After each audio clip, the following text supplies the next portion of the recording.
Well, good morning, everybody. Welcome to Hope City. My name is Peter. It is a privilege to be here with you guys. I want to welcome you again to Hope City Church. I'm the pastor here, and it's thrilled to be here on this rainy day, but we get to be together inside. How many of you are here for summer kickoff and excited about that? Maybe your kids are excited for summer kickoff. Good news, it's all going to be inside, so you don't even need to worry about it. Everything's going ahead as planned. But in the midst of this series called At the Movies, we're going to spend a little bit of the summer taking a look at some of Hollywood's greatest blockbuster hits. And not only that, but more importantly, what does God have to say through some of what Hollywood has been doing? And so we're going to be looking at that, brushing up on some of those movies. But if I haven't had a chance to meet you yet, I would love to meet you afterwards at summer kickoff. Stick around. We've got food. We've got lunch. All that stuff is for you. It's all free. We've got some of the most generous people here at Hope City that want to take care of you all. But I've always loved movies. Movies are like, it's one of those things that I love. I love to go to the movies. I love to get popcorn. Maybe I don't know if I love it because of the popcorn or because of the movie, but it's a great excuse to have some really, really good popcorn. But I love how movies, at least a good movie, how the story, it pulls you in. Like, you become one of the characters in a good movie. A good movie, you find yourself being like, that's who I identify with. Or maybe another way of putting it is like, who would you want to be? Like, which character would you want to be? And a good movie will do that to you. A good movie plays on all your emotions. It kind of ties you into what the message that you're trying to communicate. Like, how many of you have ever cried your way through a movie? Raise your hands. Like, I've done that, right? And it was Bambi, okay? Like, I'm not afraid to admit that. No, truth be told, it was actually Hotel Rwanda. Anybody seen Hotel Rwanda? Yes. If you haven't seen Hotel Rwanda, you need to do yourself a favor and go and watch that. I actually think it's on Netflix right now, so you can stream that if you want. But Slumdog Millionaire, another one, man. Oh, it pulled at my heartstrings, and like it just got me right there. Maybe you've cried through a movie because you were laughing so hard, right? Like, back in the day, like some Tommy Boy or Dumb and Dumber, or quite possibly this movie here, Napoleon Dynamite. Anybody? Like, I remember the first time I saw that, my brother-in-law was watching it, and I was like, too good for this. I'm like, what is he watching? And then I found myself voting for Pedro, and I'm like, yeah, let's do this thing, right? Like, we've laughed and cried our way through movies, but then we've also been inspired by movies. Movies, like, they get us ready to go do something, like to go change the world. I graduated in 2000, and so I know many of you think I'm like, 40 because I'm bald. I'm actually, I shave my head. I have hair, okay? It's a choice. So anyway, but so back in 2000, this was like the rage. Like all of the guys my age, we were like ready to go take on the world. Why? Because William Wallace screamed, freedom! And we were like, yes, me too. Like, let's go do that. In fact, one of the lines that he said has shaped the way that I look at life. He says this, in this movie, he goes, every man dies, but not every man truly lives.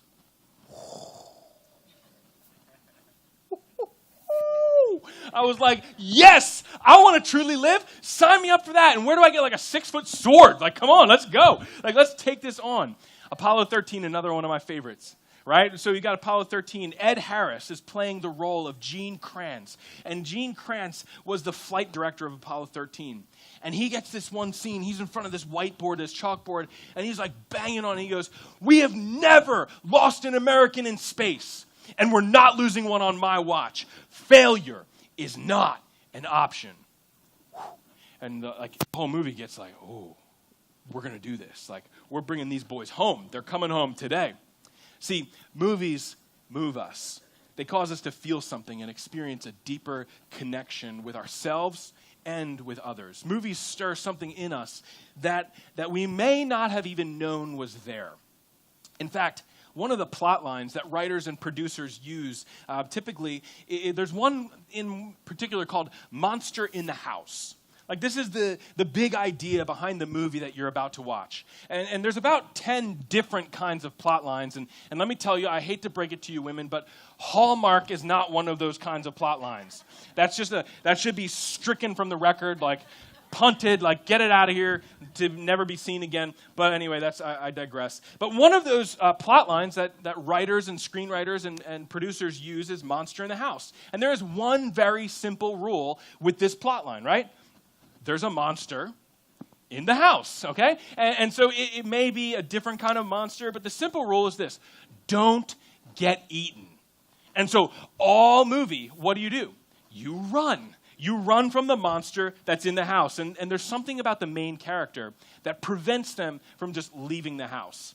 And the problem is they can't escape. They just have to continually run from the monster. And so one of the greatest monster in the house films is this one. So check out the side screens. I'm really proud of you for going on this trip. You're gonna have so much fun. And remember, if something chases you, run.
We have learned more in the past decade from genetics than a century of digging up bones.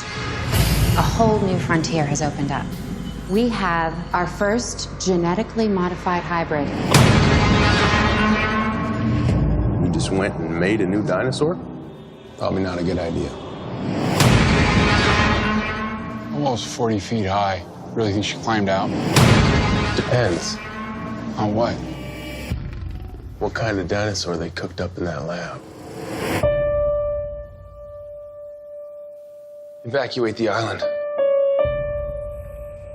She's a highly intelligent animal. She will kill anything that moves. Oh, God.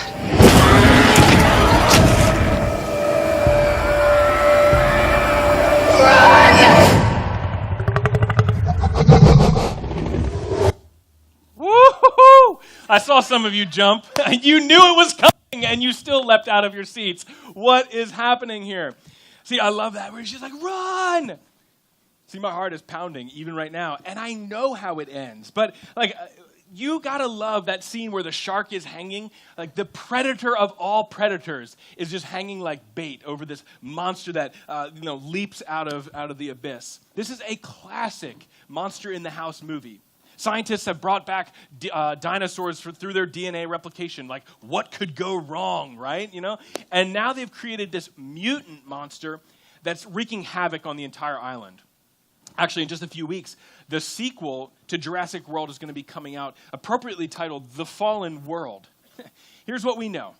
We love Jurassic World simply because movies like this, and this one in particular, it's what we know. That there's something out there for sure, but it's because it resonates with us because it reminds us that there's something going on deep down inside of us. We all know that what it's like to have a monster kind of lurking out there. But what if we see that there's actually a monster that's lurking somewhere deep inside of our hearts? We know what it's like to have things that are chasing us and trying to devour us. But what I love about Jurassic World and movies just like this is that these dinosaurs were long gone. They were way in the past, and something happened that brought them back into the present. And yet, they need to be dealt with. And I wonder if that doesn't actually define some of the places that you and I find ourselves even today. That there are some monsters, that are lurking around in your house or in your heart that have been, long since gone in the past, but they have figured out a way to get back into your present. Maybe there's something in your world even today that is current, that it just seems like it's lurking around in the deep recesses of your heart. See, we know that there are things in our heart that would be scary if they were let loose, like these velociraptors, right? Like their impulses, these thoughts, these actions, desires that we know are dangerous and can cause all kinds of destruction and havoc in our lives. These are the monsters that are in our heart that are running around going crazy. I think I think that in our own heart, we may have some monsters, some dinosaurs of destruction that we need to deal with. See, when it comes to our own lives, we're really good at putting on a great front. We're really good at dressing up and kind of covering over the things that are deep inside of us. But I think that we need to take a look back. We need to kind of peel the curtain back. And we need to look at our things like our marriage. Is our marriage healthy? We need to look what's going on with our parenting. Sometimes we just want to put a front on that we look like our marriage, our parenting is really good. We're a society. We are a society that is concerned with how you look. We are a society that is concerned with what is put on social or on Facebook or on Instagram, right? Like, we are a society that is only concerned about the outward appearance. But this isn't exclusive to our world. In fact, this was true of the world when Jesus walked the earth too. In fact, there was a time in the New Testament where Jesus attacks this head on. In fact, between the Pharisees and Jesus and his disciples, there was this whole interaction of what is happening. And it helps us understand, actually, how we should prioritize the things in our life, whether it's the outward or the inward work in our life. So look with me at Matthew chapter 15, verses 17 through 20. You can turn in the Bibles around you. That's on page 668. You can click over in your YouVersion app on your smartphone, or maybe you brought your Bible along with you today. But get over to Matthew chapter 15. See, the Pharisees, they came to Jesus with a concern. They said to him, they go, "Hey, Jesus, why do your disciples break with tradition? Why do they break with religious tradition of our elders?" Now, see, they don't wash their hands before they break bread. See, the Pharisees were concerned that Jesus' followers were not following religious regulations. They weren't following some of the ritual purifications that they required. And this pushed Jesus over the edge. He just was like, okay, enough is enough. Time out. We got to talk about this. Look with me at Matthew chapter 15. Jesus is responding to these guys. He's like, hey, don't you see that whatever enters the mouth goes into the stomach, and then it goes out of the body? Like, you know what Jesus is saying here, right? Like, whatever goes in comes out. But the things that come out of a person's mouth come from the heart, and these defile them. The things that come out of his mouth comes from the heart, and those are the things that defile him. See, your heart is mission critical. Like, I'm just going to throw that out right now. Your heart is mission critical in Jesus' mind. Your heart is the most important thing to Christ. That's why here at Hope City we have an environment where it's like you can belong before you believe or behave. Like, we're excited that you're here. If you're new here, I want you to hear me say this so clearly. This is a place for you. Hope City is a place for you. We want to welcome you home because we believe that following Jesus will change your life, but we don't believe that you need to have that happen right now before you can get plugged in here at our church. See, I'm not gonna guilt you into that, because we also believe here at Hope City that faith is a journey, not a guilt trip. That faith is actually a journey that we're on. We're all taking steps towards becoming more like Christ, rather than having it all figured out before we head out on that journey. Another thing, it's not my job to change you. It's not my job on a Sunday morning to get your life all in line and fix you. That's the job of the Holy Spirit. It's actually my job just to point you to Jesus. It's my job to point you towards Jesus, and I believe that the Holy Spirit will guide you and convict you. And see, this is what Jesus is doing right now. He's kind of pointing out certain things in their lives. Look at what Jesus says to these Pharisees again. He says, "For out of the heart come evil thoughts, murder, adultery, sexual immorality, theft, false testimony, slander." He says, "These are what defile a person. But eating with unwashed hands, it does not defile them." Right? Like, we understand this. We know that, like, okay, so if you don't wash your hands, like, that's kind of gross. You're probably going to get sick, and maybe you'll be the social outcast. However, this doesn't defile you. This doesn't prevent you from having a relationship with God. This doesn't keep you from being engaged with the God of all creation. The heart, your heart, my heart, is at the center of it all. And yet we have monsters that are running on the loose in our house, in our heart. Have you ever found yourself saying something where, like, maybe you're having a conversation with your wife? Maybe. Like, that might have happened at some point in time, where you're saying something, and as you're saying it, like, as the words are falling out of your mouth, you're like, no, like, why am I doing this? But the words keep coming out. And you're like full steam ahead, but you know it's wrong. Like, and then at the end of it, you say to her, you're like, I don't know where that came from. I just do not understand where that came from. Hey, time out. Jesus tells us it comes from your heart, okay? Like in the news right now, and I've been so deeply bothered by this because I think this is something that we need to address head on as the church. You need to hear me so clearly today. In New York City, there has been a man, a lawyer, who has made many public rants against people of other nationalities than himself. He made it in the news recently because he was caught on camera in a fresh kitchen in Manhattan. And he went on this ballistic rant to the people that were serving him, actually, who were not speaking English. He threatened to call immigration to have these people deported because they were speaking a different language. And honestly, as I looked through the transcript of what he said, I can't even repeat anything that he said. Like, I can't even show you anything he said because it's just that vile. But there's something incredible about his response to what's been captured on video. And this, I want you to hear me. I'm going to say it to you verbatim. He says, seeing myself online opened my eyes. The manner in which I express myself is unacceptable and is not the person I am. What the video did not convey is the real me. And this is the headline, what he wants everybody to know. I am not a racist. Guys, this is problematic because this is a man who is blame shifting. It's not who I am, he says. Well, if you can only see the real me. Well, what he really needed to say was this, and this would be the only thing that could possibly get anybody to potentially forgive this guy. The only thing he could have said is, this is not the person I wish to be. This is not the person that I want to be, not the person that I set out to be, not the person that I long to be. But the fact that he's denying the things that he said as defining who he is, I find to be quite challenging. He should have said, I'm committed to changing. Because you've said it, I've said it, I don't know where that came from. That's essentially what he was saying. I don't know where that came from. That's not who I am. If only the video could see who I really am. Well, let me tell you, Scripture tells us where this comes from. Jesus tells us where this comes from. It comes from your heart. Our life flows from our heart. And your mouth is a barometer of what's going on inside of your heart. It's constantly giving the condition of your heart. See, your words are birthed in your heart. And they're birthed from who you are. If you don't like the words coming out of your mouth, change what's going on in your heart. See, the big idea here this morning is that you and I, we need to do the inside work, and the outside will take care of itself. You and I have to ruthlessly work on our hearts in order to take care of what's happening on the outside of our bodies.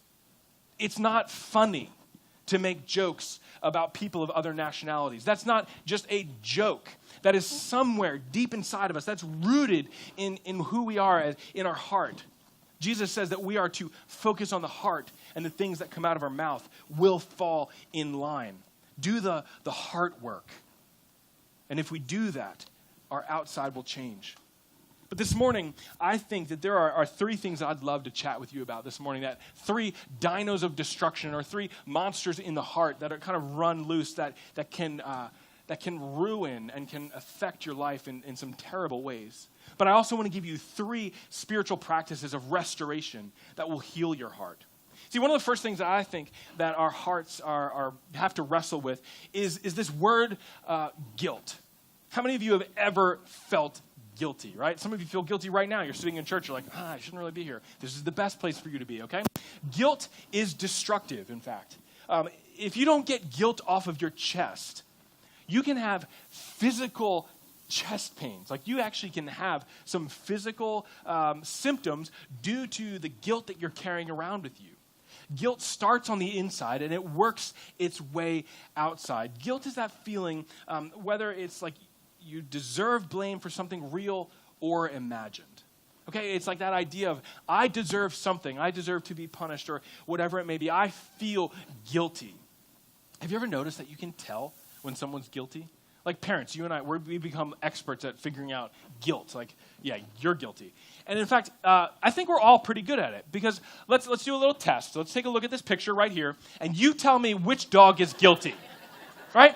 Which one of these guys ate the chocolate bar? Who tore up the trash can? I'm pretty certain that it's not this guy. I'm pretty sure it's probably this guy that's got his ears back like, it wasn't me. Look at this guy over here, right? Like this, we can tell guilt because we wear guilt as an outward expression. The problem with guilt, though, is that it paralyzes us and it prevents us from moving on and being who God intended us to be. The conversations I have as a pastor with people, I can't even begin to tell you how many of them, they are a result. The conversation itself stems way back to something that happened 5, 10, 15, 20 years ago. Where they're like, God could never use me, God could never love me, or this is happening in my life right now today because of something that happened way long ago. And they're just struggling with guilt. You and I, we have to deal with guilt. We have to tame guilt. In fact, look at what James chapter 5, verse 16 says. He says, therefore, confess your sins to each other and pray for each other so that you may be healed. Confession is critical for what? For this, healing. Confession is critical so that you may be healed. Guilt has a way of holding you back from moving forward. Guilt grows in the darkness, but confession brings it out to light, which is why we can tame guilt with confession. So this morning, if you're taking notes, I'd love for you to write down, tame guilt with confession. Confession is probably one of the least favorite things, the least favorite spiritual practices of our current church age. Why? Because we live in a society that loves to hide our faults and increase how good we look. It's not my fault. Like, I just need to look better. We want to keep these things hidden in the dark. And yet, James tells us that confession brings about healing, but confession brings it into the light. Because at God's heart is the desire to give and forgive. That is the desire of God's heart, is to give and forgive, to give things to you and forgive you. This desire is to give is why Jesus came here on earth. John 3:16, for God so loved the world that he gave his only son so that you and I could be forgiven from our sin, from our brokenness. Without the cross, the discipline of confession would just be therapeutic. It would just be mentally therapeutic. But because of what Jesus did, confession carries weight. Every person in this room, every person within the sound of my voice, like if you're online, if you're watching on the podcast, whatever, every person needs somebody to be honest with. I have that with a few trusted friends. In fact, here at Hope City Church, we have 4 overseers that they are the guys that I look to. They're the guys that pour into my life. They care for our church. They're a group of trusted pastors who successfully and respectfully led their churches. And these men are the guys that I get to be totally honest with. Like, I share with them things that are going on in my heart, my head, what fears I have, what's holding me back, and where I'm failing as a husband and a father. But I've also had to confess to my wife my own attitudes that have prevented us from having healthy dialogue or from having the healthiest relationship that we possibly could. And let me tell you where confession begins every single time. It begins with this word, honesty. You have to be willing to first be honest with yourself and then honest with others. This is where you stop hiding things and you actually bring it to light. You're not the only one here who has monsters in the closet.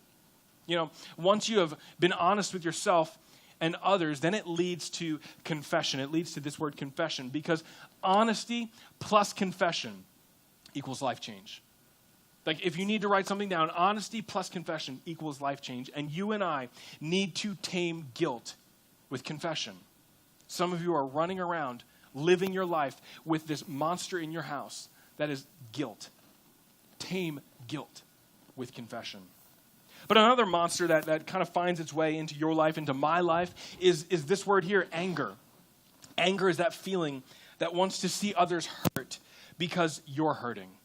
I was looking up, how do you define anger? And I came across this, is anger is defined as a strong feeling of displeasure. that is like way too sanitary of a definition, right? Like when anger comes into my heart, when it's storming around in my head, it's like, it's not a feeling of displeasure. It's like a feeling of hatred. It's like this thing that takes over me. And when anger is in my heart, when it's storming around in control, I say things and do things that I'm not proud of. Anger kind of gets a hold of the controls and it's willing to drive you off of a cliff in order to satisfy desire. Here's something critical to understand about anger. Anger is not caused by what's happening around you, but by what's happening inside of you. Anger is not caused because something is happening to you. It's happening of what's happening inside of you. This is why you and I get angry. We get angry with our kids because of something that they're doing, but actually it's something that we're displeased with. There's something inside of us that's frustrated with that. Or maybe we get angry because of something that my spouse isn't doing for me. You have to understand that anger stems from what's happening inside of you. It's the misunderstanding of what belongs to you or what you are due, what you're owed. But look at what Scripture says about taming anger. Ephesians chapter 4, it says this: get rid of all bitterness, rage, and anger, brawling and slander, along with every form of malice.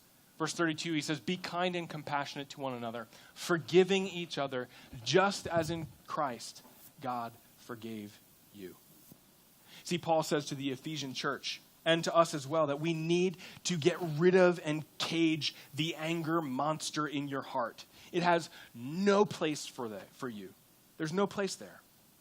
So here's an exercise for you. I'd love for you to do this, and maybe do this sometime this week, maybe this afternoon, whatever it may be. Find some time to do this. I would love for you to think through and write down a list of people who have truly hurt you. Okay? Like, think through the list of who are the people that have hurt you. As I was preparing for this message, I was like, yeah, I'll take a crack at that. And in my head, I thought, I have so many people that have hurt me. I got so many people that I have the right to be angry at. And the funny thing is, when I got to the end of that list, I'm like, nah, they didn't really hurt me. You crossed off the list. Like, and it comes down to like, it's less than like a handful of people. It's not even 5 people who have truly hurt me in my life. And yet, for some reason, those few, like 4 people who have hurt me, they inform the way that I respond to everybody else. The few that have hurt me impact the hundreds that have blessed me, the hundreds that have been good to me, been kind to me. Like, it's incredible that there are times in our lives when we can let something so small impact the grander scheme, the big scope of our life. See, when we allow anger to control us, we're letting those small group of people impact the outlook of life, which is why Paul says that we need to get rid of anger, and we tame anger with forgiveness. We tame the anger in our heart by forgiving other people. See, forgiveness is letting go of any perceived right that I have to get even.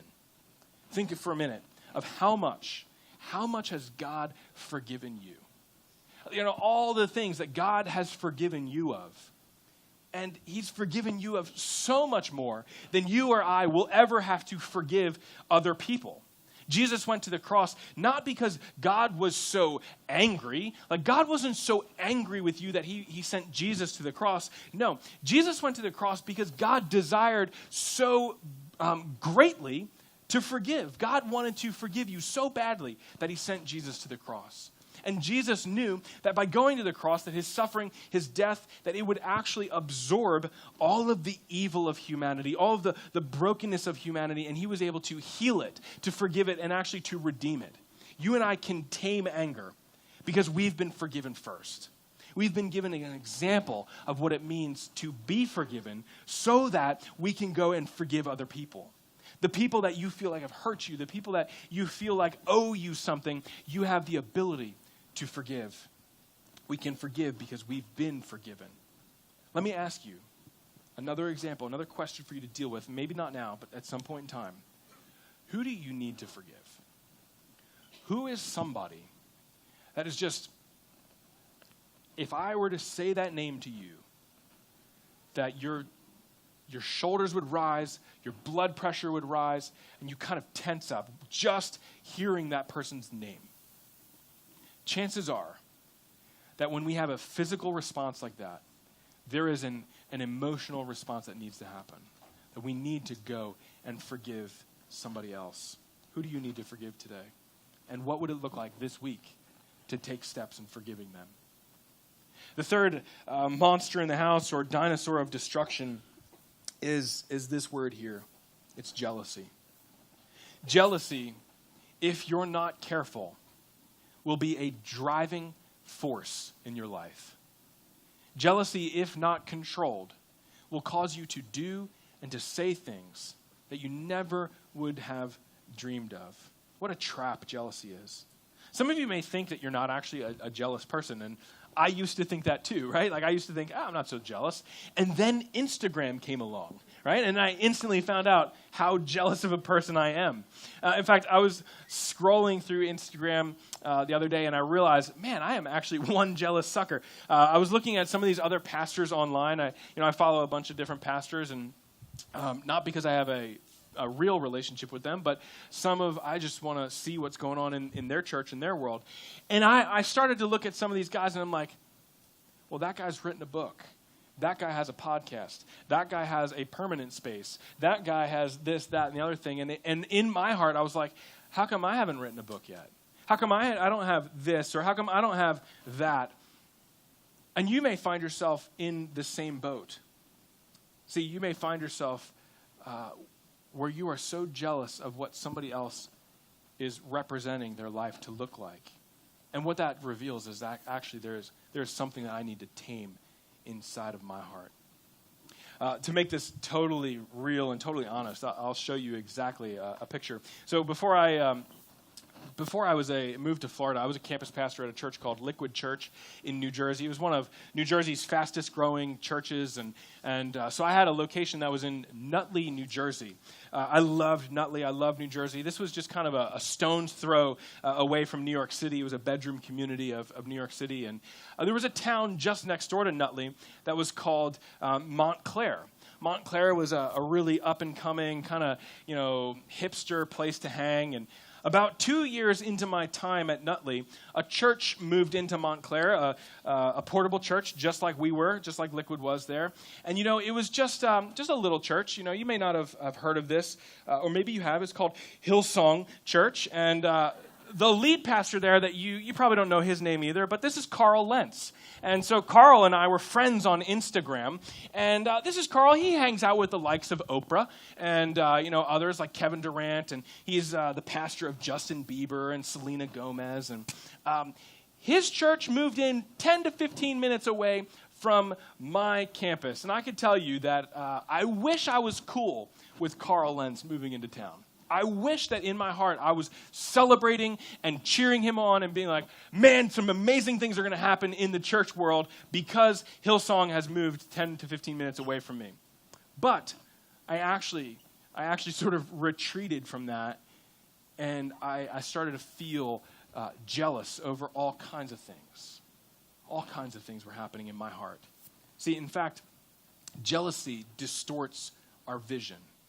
It causes us to see what we have, or it makes us go one step further. In fact, it causes us to change the way that we even see God. Like, I can look at this picture and I can actually feel myself being like, God, why does he have that ability and I don't? Like, God, why haven't you given me what you gave to him? And when our heart is jealous, we begin to subtly see God as stingy, that God is holding something back from me, rather than God being incredibly generous, right? We see that God is not treating me fairly, and we get frustrated with God. Isn't it amazing, though, how you and we can be sitting at Siesta Key, right? We can be sitting on this beach right here. We can be scrolling through Instagram, jealous of the places that other people get to travel. When people pay thousands of dollars to end up at this beach right here, and we toss it around like it's no big deal. Why can't we go here? Why can't we go there? Unfortunately, jealousy is one of those monsters in our heart. And James says this: what's causing the quarrels, the fights among you? Don't they come from the evil desires that wage war within you? You want what you don't have, so you scheme and kill to get it. You're jealous of what others have, but you can't get it, so you fight and wage war to take it away from them. Yet you don't have what you want because you don't ask God for it. And even when you ask, you don't get it because your motives are all wrong. You want only what will give you pleasure. Jealousy stirs up our heart. It riles us up. It causes us to fight, to lust, and to scheme to get whatever we want whenever we want it. And we have to ruthlessly rid ourselves of jealousy. In fact, you can tame jealousy with celebration.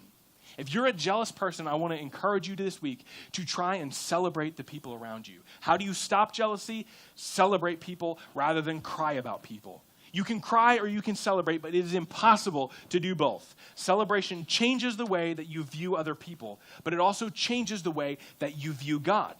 See, when I start to celebrate what God is doing in the lives of other people, it drains the jealousy in my heart.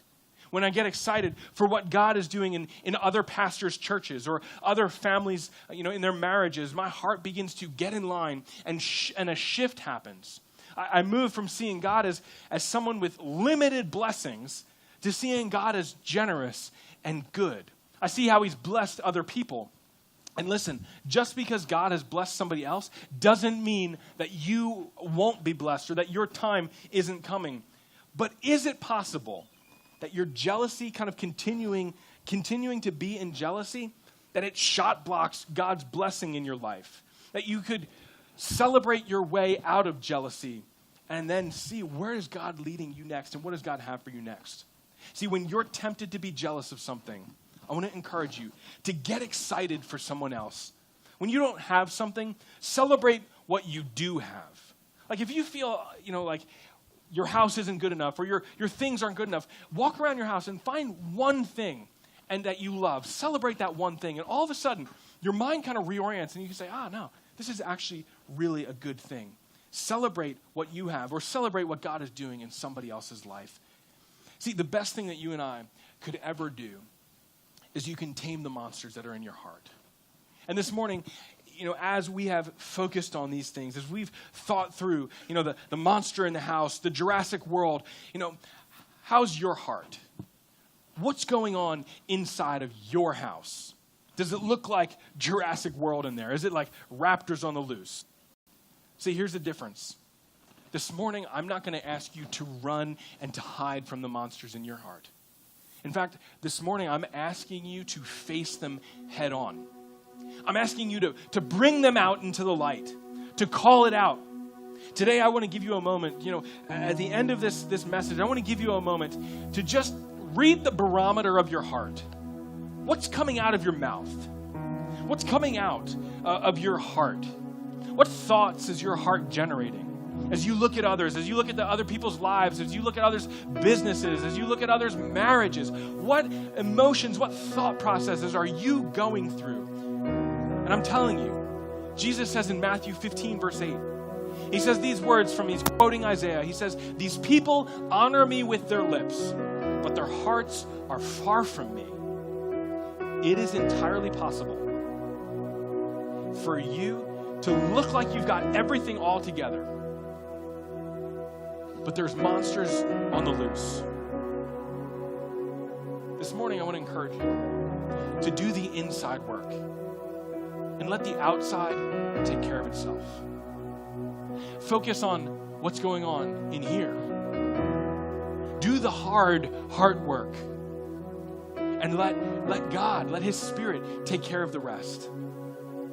Let's see what God does in you and through you.